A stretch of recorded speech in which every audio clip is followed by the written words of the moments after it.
For years, satellites have relayed telephone, radio, television, and the internet. We take all that for granted. And now increasingly, they're being used to provide guidance systems and to help manage a variety of activities.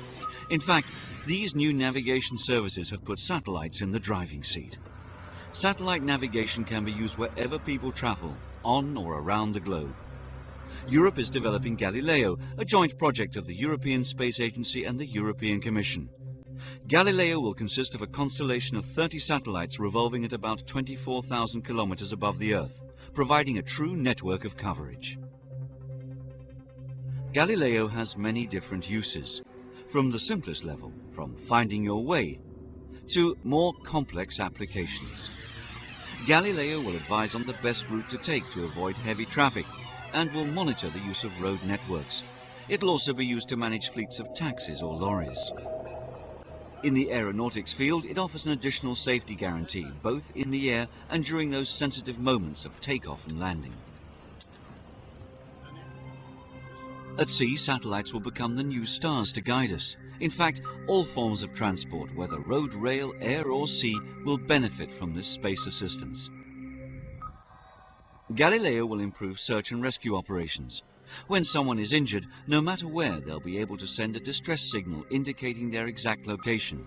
The network will record the SOS and then send out help to that location, with a vital saving of time.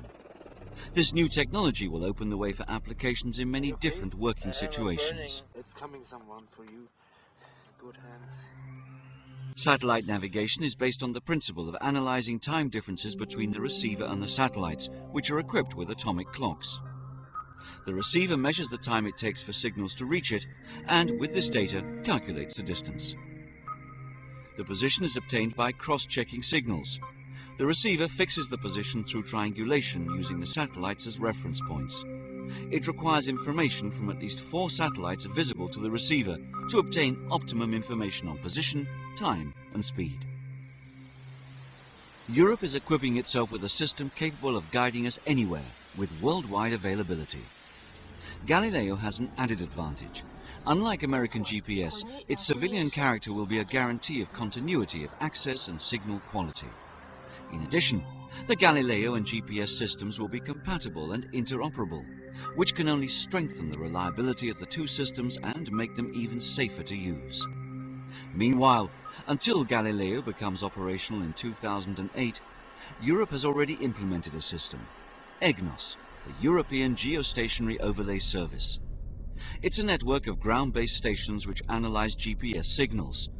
The network processes and improves them before retransmitting them via geostationary satellites. The signals have an accuracy down to 2 meters, as opposed to the 15 to 20 meters currently achieved with GPS. This service, initially intended for air traffic safety, will come into operation in spring 2004. It will pave the way for Galileo, showing European industry's know-how and initiating a community of users. EGNOS and later Galileo will produce a revolution in our daily lives and will also ensure Europe's independence through a major industrial achievement.